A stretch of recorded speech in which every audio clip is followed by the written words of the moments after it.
What is going on, Rush Nation? Welcome back to Fast Action Friday. It is the final week of the fantasy regular season. As you can see, Pitsy couldn't join us tonight, and Rob was nearly a late rule out as well for this one. What's going on, mate? Just been hit by the flu bug the last few weeks. So I am lemsipped up. I've got layers on. Got my water ready to go. So yeah, it's just what happens. Like the wear and tear of the season, isn't it? That's what you can find is that people will get illnesses as well, and you just got to keep going, keep plowing on. That's it. I think everyone's a bit banged up by this time of the year, anyway. But without further ado, let's jump straight into it with Thursday Night Throwback.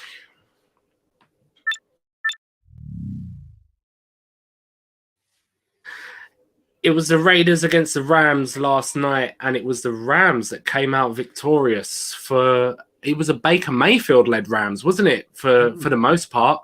Came in early in the game for John Wolford, who went down and who was questionable anyway, but came in, made completions, moving the chains, fizzled out in the middle a little bit, but it was a very, very nice ending. A 98-yard drive, ended with a touchdown to win the game. And talking to Baker Mayfield, let's jump straight into the QB coverage. Like I said, he replaced John Wolford early in the night. He went 22 of 35 for 230 yards, plus that passing touchdown to win the game. Bagged us 14.2 points. On the other side, Derek Carr, woeful. 11 of 20, 137 yards, 2 interceptions, no scores. Got you about 4 points. Yeah, the Raiders were quite lucky to hold on as long as they did, to be honest. That opening drive from Jacobs, which we'll come to in a little bit. And then from then it was just field goals and like you say, the offense fizzled out in the middle of the game. And had anyone like turned the TV off with like 3 minutes to go in the game, they would have thought the Raiders had it comfortably in the bag. But no, turns out that was not the case, and that's why the NFL is so good. A star that was expected to do well, but also had a bit of a vocal rivalry with Jalen Ramsey was Devontae Adams. He was kept very quiet during the game. 3 receptions for 71 yards. 2 of those were big chunk plays as well. It wasn't anything outside of those receptions. Josh Jacobs saw the bulk of the carries with 27 carries, 99 yards, and then the opening touchdown. Turns out it was the only one of the night for the Raiders. And then Matt Collins was getting in on some of the running action as well. He had several sweeping runs to move the chains as well, which was quite nice to get him involved in that part of the game. For the Rams, Cam Akers scored, in my eyes, a disputed touchdown. It's really difficult to see whether he crossed the goal line or not, but they gave it to him in the end. 42 yards on that touchdown off 12 carries. And then Ben Skowronek, 7 of 8 for 89 yards. Van Jefferson with a winning touchdown, 2 completions of 44 yards. And then there's Tutu Atwell as well. I felt like Mayfield did really well to build up that connection with those players in the game, considering he only turned up 2 weeks ago, 2 days ago, even. Yeah, it was a case of it wouldn't have mattered who was on the field, I don't think, in terms of pass catchers. He had no choice but to use whoever was there. It would be a bit different if he had been with the offense when Cooper Kupp was there, maybe, but yeah, he done a fine job, Mayfield, I think, and Ben Skowronek had a really good night, didn't he, for him? But defensive coverage, 2 picks for the Rams, but that is literally all they came up with. The Raiders, they got 4 sacks on Baker, a forced fumble that was recovered in the game as well, and that pretty much rounds off Thursday Night Throwback. Yeah, that one of the interceptions for the Rams came in the last play of the game as well. So if you had the Rams needing to get some DFS points, they could have done the business for you.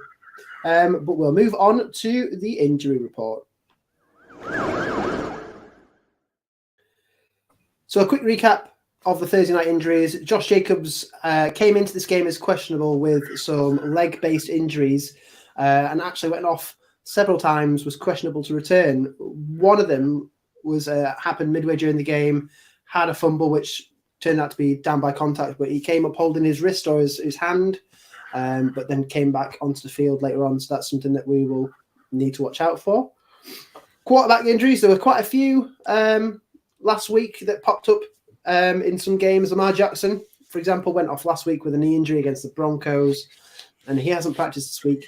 So it's going to be Tyler Huntley looking like the starting quarterback for the Ravens and for the ongoing. Geno Smith continued his comeback trail for the Seahawks, but he was limited with a shoulder injury this week. It'd be a shame if he missed out. And then Tua, he was limited with an ankle injury, went out towards the end of the game last week, and he's been limited in practices so far. I literally just read about Josh Jacobs. It was he basically dislocated his pinky finger, and they popped it back in, and he had an MRI after that come back negative, which is great. But they're going to do further ones over the weekend, I suppose, and see where he's at with that. I thought, but it's better than it could be, definitely, at this stage of the season. But running backs. Coming from talking about Josh Jacobs a little bit there, but Joe Mixon has been in the concussion protocol, but he could return in a plus matchup against the Browns this week. He's slated to play, Zach Taylor's mentioned it as well, that Mixon's on the right path to play this weekend. Michael Carter with an ankle injury that missed week 13. Zonovan Knight done a lovely job in his short absence, but he hasn't actually been on the injury report all week for the Jets. Someone who misses a game, you thought they would at least, even if it was a full participation, you thought they'd be on there, but he wasn't. And J.K. Dobbins, that knee injury that's seen him on the IR again, he's been doing well in practice this week. And John Harbaugh said before week 13 that week 14 is the target for return. So anybody with J.K. Dobbins currently in their IR spots, get ready, because he could be playing this week. Yeah, that's going to be quite exciting as well. They had that short-lived return midway through the season, so to actually get him back after the operation and a further operation could be absolutely the right time to get that running game going again, especially with Jackson looking like he's going to be out as well. Wide receivers, Tyreek Hill was out with an illness on Thursday, but as long as he's able to do something in practice on Friday, he should be available for the game. His wide receiver partner, Jalen Waddle, he was upgraded from limited on Wednesday to a full practice on Thursday, so it could be Waddle featuring if Hill can't make it. And then Amari Cooper, he was limited on Thursday, which is bad news if Deshaun Watson wants to keep that pass attack alive. Didn't look the greatest against the Texans.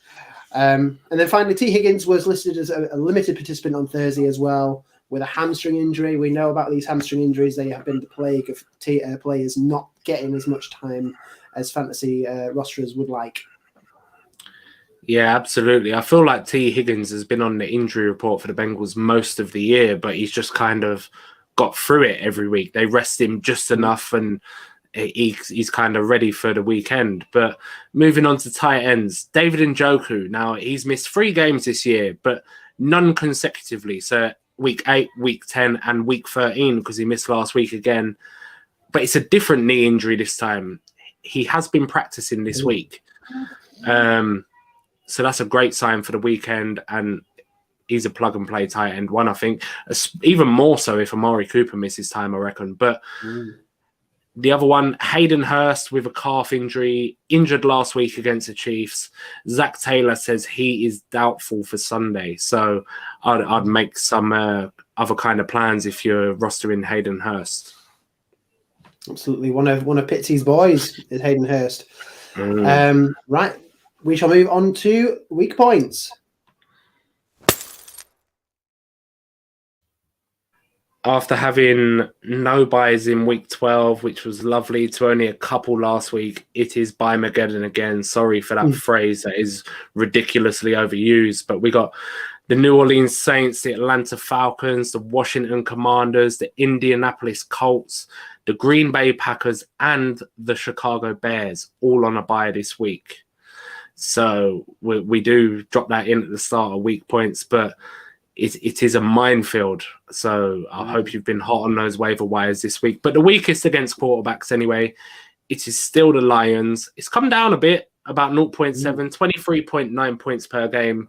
Now they face Kirk Cousins and the Minnesota Vikings, my Minnesota Vikings this weekend. And he's been a solid low-end QB1 for most part of the year. The Titans are now second, 21.1. They face the Jaguars and Trevor Lawrence. It could be a nice week for him and his pass catchers, because we all know you have to go through the air to beat the Titans. The Dolphins have dropped out of the top 3, and the Raiders slipped down to that 3rd spot. They played Baker Mayfield last night, who had an all right game as well. So that tells you everything you need to know, really. Yeah, it really does. We'll move straight on to the running backs. The weakest against running backs are still the Texans. They have dropped down nearly 1 fantasy point per game. So it's actually worth noting that this has been dropping in recent weeks. The last 4 games, they've only averaged 19.5 per game. So it's a big chunk at the start that's having an effect on their average score later on in the season. They've got the Cowboys and the Zeke Pollard 1-2 punch. I think a lot of people have been pleased with how much Pollard is getting in terms of workload now. He's finally been able to show what he can do. So might see Zeke in the short game, might see Pollard making those big runs, but looking good for them at the moment. And then the Browns, again, they have monitored, they've maintained at second, and they are up against the Bengals this week. You've already talked about potentially having Joe Mixon back, but Samaje Perine has actually done well against weak rush defenses. So if Deshaun Watson fails to sustain drives, we might see a lot of running plays from CMC coming in. And then another drop to 4. So Seahawks have dropped out the top 3, and they have been replaced by the Chargers, who have conceded 25.1 points per game. They are faced the Miami and Mike McDaniel complex system there. So Mostert, Wilson, I reckon there could be something in the cards there for them as well. If you've got Hill back, maybe you see some runs as well taken away from the running backs, but those 2 are pretty solid. Yeah, absolutely. And for the Texans as well, the reason this one's interesting for me against the Cowboys is since they've been doing well the last sort of 4 or 5 weeks, they've not faced a team with 2 legitimate RB1 candidates. Do you know what I mean? I mean, when Jeff Wilson was against them, Mostert missed the game. And even though they both had an RB1 week the week before, and that's just what's interesting to me is that 1-2 punch, it could pay dividends this week. But weakest against wide receiver, Titans now. Pitsy would be really happy if he was here because the Steelers have been up there for most of the season, haven't they? But the Titans, they have finally taken the top spot, 34.9. As mentioned with Trevor Lawrence, it's a big week for the Jaguars pass catchers. Zay Jones had a great week, his best ever week, actually, a couple weeks ago. Christian Kirk is there. He's still in the wide receiver 1 top 12 sort of picture. And even Marvin Jones, one of your guys, Rob, actually. You like him, don't you? I do, yeah. And dropping to second is the Steelers. 32.9 points per game. They face the Ravens in a divisional matchup. Tyler Huntley in at QB. No wide receivers really there. You got DeMarcus Robinson, but it's going to be a Mark Andrews kind of game, isn't it? And the Lions drop out the top 3, and it's the Vikings that replace them. They are 3-4 overall, who face each other this weekend. 32.2 points allowed from the Vikings. It's got shootout written all over it. I expect big weeks from Amon-Ra St. Brown and Justin Jefferson on this one. Yeah, you're probably going to see something like a 34-28 score line, something like that. You know, it's going to be up there. I feel like we're having a broken record talking about the tight ends and like conceding points to tight ends because it just seems to be the same 3 every single week. We talked about the Seahawks. We're top of the pile last week. The Cardinals had the bye week. The Seahawks managed to take the chance to come down. So Cardinals are now top of the pile. They're facing the Pats. Johnny Smith has not done too much, so it's likely going to be Hunter Henry there. The Cardinals, like I said, they are facing the Panthers. No real tight end of note here to put against them. Tommy Tremble, Ian Thomas. Those are the names of our tight ends there, and not really set the light with what they've done so far. And then the Dolphins, they are in 3rd, but they have been creeping up the last few weeks, and now they've actually dropped down a little bit. They're 12.3 fantasy points a game. They are against the Chargers. Gerald Everett could be a decent flex player here. He could be a decent play. So, like I say, if Hurst is out and you've got Everett there, pop Everett in your lineup. Yeah, the Chargers are a real high passing volume offense.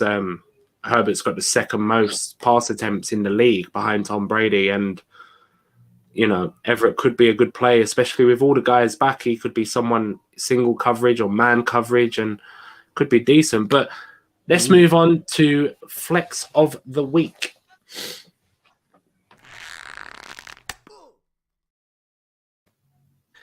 So every week we give you someone who we think is worthy of a flex spot on your rosters, and we dig a little bit deeper maybe, but I think I've potentially gone a little bit safe this week. Maybe, Rob, what do you think? Possibly. I mean, I think it's a good play. Like when you think about some of the other players who feature in this position, you may think of him as a flex. Absolutely. Yeah, because coming off a bye and a down week the week before, Deonta Foreman is who I'm going for, everybody. So the Seahawks allowed the fourth most fantasy points to running backs, as it might have been mentioned in week points. They moved out of the top three, but the last 3 games, they're allowing 168 rushing yards per game.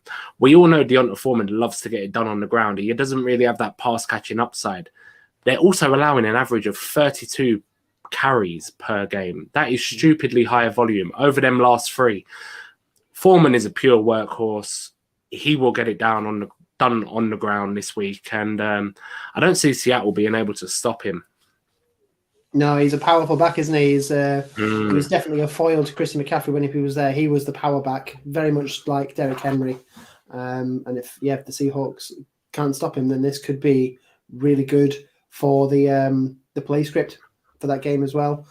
I chose Khalif Raymond last week, and there was plenty of reasons why I thought he would do really well. I did not take into account DJ Chark coming back and doing as well as he did. So I'm going to take the easy way out here, and I'm just going to say DJ Chark. For the same reasons. High pass offense. We've already covered that. Jared Goff spreads the ball around really nicely. DJ Chark was quite a nice deep threat, and got some good yardage from the completions he made. And yeah, we've already mentioned that the Minnesota Vikings, have given up a lot of points to the wide receiver position as well. So if it comes to the shootout, I'm hoping that DJ Chark gets a piece of the action as well. Yeah, he's been all right. He's been getting his fair share since he's been back, without a doubt. And I prefer it to Khalif Raymond, I think, from last week in this matchup. And that's against my own team, So yeah. But yeah. Well, the first pass, Jared Goff's first pass went to Khalif Raymond. I was like, oh, here we go. He only got one other target and then completion in the whole game, so I was a bit disheartened by how it started compared to how it finished. I mean, you hope I'm right with Foreman being a Panthers fan. I hope you're wrong with Chark being a Vikings fan this weekend. But I think that is about it, mate, isn't it? Yeah. But short and sweet. It's Fast Action Friday. You can't expect anything else. Next week is the playoffs. So until then, keep rushing.